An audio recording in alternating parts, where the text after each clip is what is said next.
Okay, today we're talking about literal pirates and how one cruise ship is putting up barbed wire all around the ship with armed guards to protect their passengers against piracy. Yeah, get your Blackbeard costume on because this is going to be a strange one.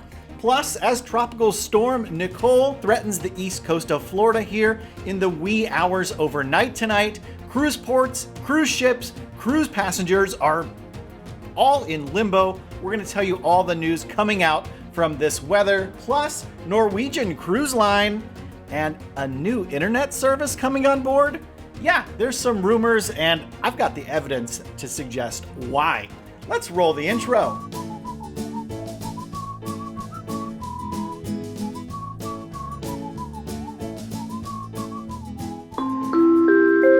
Hey, welcome to the Midships channel. I'm your Captain Corey, and thank you so much for stopping by on this tropical storm / hurricane filled afternoon here in Central Florida. It looks like it's officially going to happen.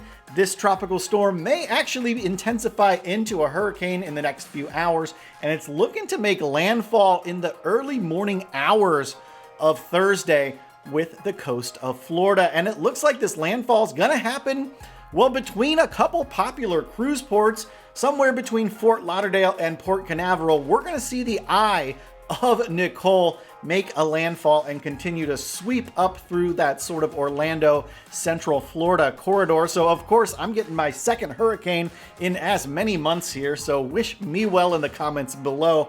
We got to talk about some of these implications. Now, ports, they're closed right now. Miami closed yesterday. Fort Lauderdale, well, it closed today, as well as Port Canaveral and Jacksonville. All the East Coast cruise ports are totally shut, and they'll reopen as soon as they basically can. And basically, if you're not familiar with how this works, all of these major cruise lines here in the US have a fleet operations center. There's usually a meteorologist on staff or contracted. They also work with the US Coast Guard, local port authorities, and the National Hurricane Center to determine the best, safest course of action for their ships and their passengers and crew to take to avoid these storms. Now, like I've always said, if you're cruising during hurricane season, you've got to be flexible and expect that it's very possible your cruise could be diverted or extended as a result of a weather event like we're seeing right now here in Central Florida. There have been many displaced cruisers.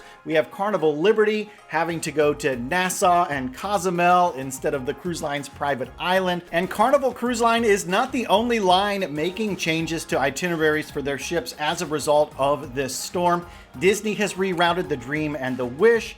Norwegian has moved the Prima and the Getaway, as well as Royal Caribbean has amended itineraries for 3 ships, the Anthem of the Seas, the Liberty of the Seas, and the Independence of the Seas. Well, there you have it. That's the latest update on the hurricane or tropical storm related cruise closures and alterations. If anything more comes from this, I will certainly bring the information to you. Make sure you're subscribed here to the channel. Now, the other thing I'm bringing to you is an opportunity to cruise along with me on Carnival's brand new ship, the new Carnival Celebration. This June 11th, I'm hosting another group cruise. My last one was so amazing that I just had to do it again, and I'd like you to cruise with me. If you'd like to get more information, there's a link to a Facebook group for that cruise in the description down below this video. While you're down there, you also might do me a favor and help support my channel by checking out that Amazon affiliate store link. In there, you can find everything I take with me every time I cruise. Shopping in my store won't cost you a penny more, but it will support my channel and my work. Check it out, link in the description below. So most of you longtime viewers out there know that old Midships Captain Corey really enjoys an MSC cruise. I think it's one of the best values for your cruise dollar out there right now,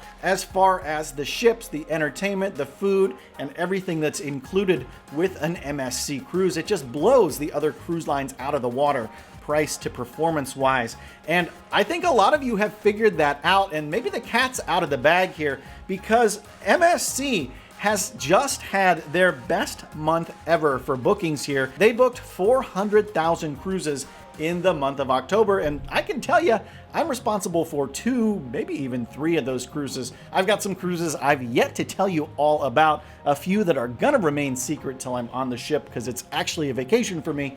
But don't forget, I am cruising on the brand new MSC Seascape December 11th from Miami. Moving on to our next cruise news story, we're talking about pirates taking over a cruise ship. I'm the captain now. You get the reference? Comment below if you do. There is a high-end cruise line named Viking. Their ship, named the Mars, is currently transiting pirate-infested waters. And take a look at this picture that came out from one of the passengers on board the ship on social media.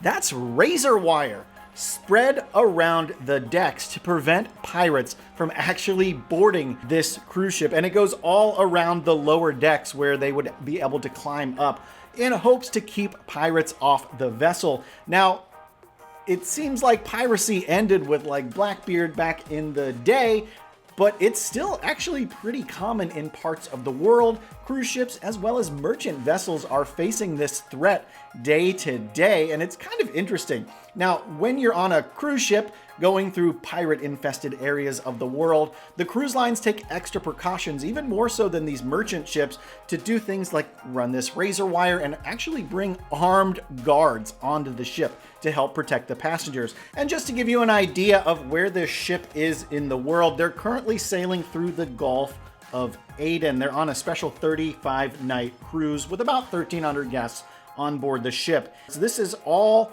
because of the Somali Pirates that are pretty notorious in that region. And here is the quote coming from the crew on board the Mars. They say, "As we sail south, you'll see some changes around the ship as we prepare for our transit through the Gulf of Aden. This region has been long known for piratical," I guess that's the word, pirate activity. "And although this has been declining for some years now, we will be taking some extra precautions to ensure your safety. To prevent boarders, we'll be affixing razor wire to the guardrails around deck 2. Please take care when walking around the open deck to avoid injuring yourself on the wire. We'll also be carrying armed guards for a number of days, which has proven to be an extremely effective deterrent for pirates.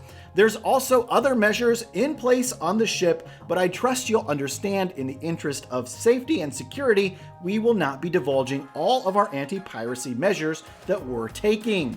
And that's the letter that was slipped under the doors of the guests on the Viking Mars. So pretty wild stuff to consider. We're still battling piracy around the world on cruise ships in 2022. Wild. Guests aboard one Norwegian cruise ship have been injured as the gangway fell down off of the ship while they were in port. This occurred in Panama City, Panama, and the ship in question is the Norwegian Encore. Now, it's unclear exactly the extent of the injuries or how many guests total, but the incident went down November 8th around 1:30 p.m. local time. And you can see here from some photos shared on social media, this is from a passenger on the Encore. It looks like the gangway that was up on deck 6 down to the pier below collapsed while passengers were on board. All said, 5 ambulances and 3 police cars along with the military were there to render assistance. All right, it's time to address the rumors brewing about a new internet provider for Norwegian Cruise Line. The rumors all began when an internet forum user posted these photos from onboard Norwegian Breakaway. You can see this is a Starlink internet array. You see those little square dishes? Yeah, those are the things that shoot up and follow the internet satellites that are floating overhead in outer space. Now, all told, the poster spotted 11 Starlink dishes, which is about the array size that we've seen on other Royal Caribbean ships that have already adopted Starlink. Now, according to this poster, the latency and the speeds that they saw currently on the Breakaway indicate that the array is not yet active for cruisers. But it's kind of interesting, Norwegian would choose the Breakaway to put this new high-speed internet on, because if you didn't already know, literally all of the YouTube cruise content creators that I know of are going to be on board the Breakaway at the end of January, putting that internet to the test. Pretty interesting stuff. fingers crossed it is a successful test fire for the Norwegian breakaway Starlink and they can roll it out fleet-wide, because I've heard really good things. So if you made it this far into today's episode, well, pat yourself on the back and make sure you get subscribed to the channel and leave me a like on this video. As usual, thanks so much for stopping by the channel today, and until tomorrow, we'll see ya on the Midships. I didn't have to prepare for this hurricane. My gas tank was already full. I had water and food from the last time when Ian came through. This has been the easiest hurricane ever to get ready for. Ran out and grabbed an extra bottle or two of bourbon to maybe do a little bit of sampling. If it gets interesting weather-wise, I may go live here later this evening just to give you an idea of what things look like and conditions look like when you're a little bit inland during a hurricane in Florida. So make sure, like I said, you're subscribed here to the channel. And of course, I appreciate your well wishes and support. We'll see you tomorrow. La la la la la la la la la la la la la la.